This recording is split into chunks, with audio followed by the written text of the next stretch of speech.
کسی گمراہ آدمی کے معتقد سے نکاح کرنا۔ بنت علی نے پنجاب سے پوچھا ہے، مفتی صاحب میرا تعلق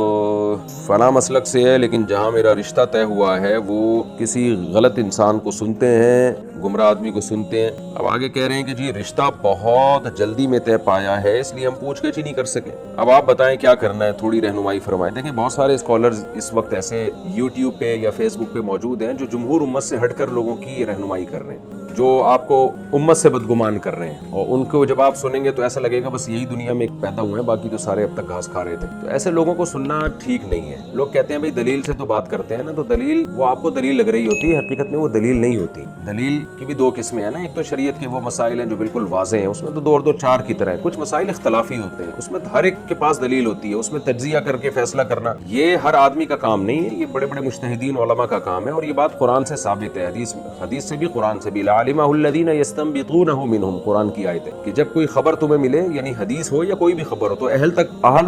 جو اس کے اہل ہیں ان تک پہنچاؤ، وہ تمہیں اس کا اصل مطلب بتائیں گے۔ اسی طرح حدیث میں آتا ہے، نبی صلی اللہ علیہ وسلم نے فرمایا بلغوا عنی ولو آیہ رب حامل فقہ غیر فقیہ۔ یہ بھی صحیح حدیث ہے، آپ نے فرمایا کہ جب بھی مجھ سے کوئی بات سنو تو آگے پہنچاؤ، کیونکہ بعض دفعہ جس کو بتایا جاتا ہے اس میں سمجھ زیادہ ہوتی ہے، وہ فقیہ ہوتا ہے، اور جو یعنی پہنچانے والا ہے جس کے پاس حدیث ہے وہ فقیہ نہیں ہے، وہ حدیث کا مفہوم صحیح طرح نہیں سمجھ سکتا۔ تو اس سے بھی پتہ چلتا ہے نبی صلی اللہ علیہ وسلم نے اس امت کو دو حصوں میں ڈیوائیڈ کیا، ایک فقیہ اور ایک غیر فقیہ۔ غیر فقیہ کہتے ہیں حدیث کے الفاظ جانتے ہیں، اس کا صحیح مفہوم نہیں جانتے، اور فقیہ جس کی جمع فقہاء آتی ہے وہ حدیث کا صحیح مفہوم جانتے ہیں۔ اس لیے پوری امت کا اجماع ہے کہ قرآن و حدیث کا مطلب خاص طور پہ شرعی مسائل کے معاملے میں فقہاء سے پوچھا جائے گا۔ تو اب کوئی ایسا شخص جو آپ کو فقہاء ہی کے خلاف ورغلا رہا ہو، وہ یہ بتا رہا ہو کہ سارے فقہاء ہی ایسے تھے، تو یہ ظاہر ہے یہ گمراہی کا ایک راستہ ہوگا۔ تو اس لیے ایسے لوگوں کو سننا جو آپ کو جمہور امت سے ہٹا رہے ہیں، یا امت کے جو اتفاقی مسائل ہیں ان سے آپ کو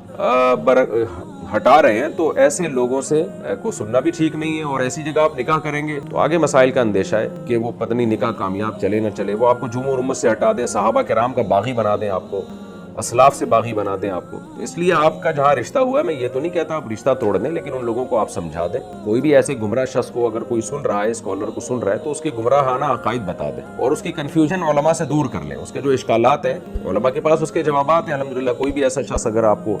کسی نے رجم کا انکار کر دیا، کسی نے حضرت عیسیٰ علیہ السلام کی حیات کا انکار کر دیا، کسی نے صحابہ کرام کو برا بلا کہنا شروع کر دیا، تو ان کے تمام اشکالات کے علماء کے پاس جواب ہوتے ہیں۔ تو آپ جہاں آپ کا رشتہ طے ہوا ان سے کہیں بھئی آپ کے کوئی اشکالات ہیں نا، تو آپ علماء سے پوچھیں، وہ علماء آپ کے اشکالات دور کریں گے۔ تو اگر ان میں حق پرستی ہوگی وہ اشکالات دور کروا لیں گے، آپ وہاں نکاح کر لیں۔ اور اگر حق پرستی نہیں ہوئی، وہ اسی جو ہے نا ان کی سوئی اٹکی ہوئی ہے ایک ہی چیز پہ، ہل کے نہیں دے رہے، تو پھر میرا مشورہ یہ ہے کہ رشتے بہت ہیں، آپ پھر ایسی جگہ رشتہ نہ کریں، کیونکہ آگے پھر اولاد پہ بڑے برے اثرات پڑتے ہیں، بچے بھی کنفیوز ہو جاتے ہیں کہ بٹ جاتے ہیں بچے اس طرح سے۔ اس لیے جو کوئی بھی ایسا اسکالر جو بڑی گمراہی میں ہو، آپ کو اجماعی عقیدوں سے ہٹا رہا ہو، تو ایسے اسکالر کو نہ سننا چاہیے، نہ ایسے لوگوں سے رشتے ناطے کرنے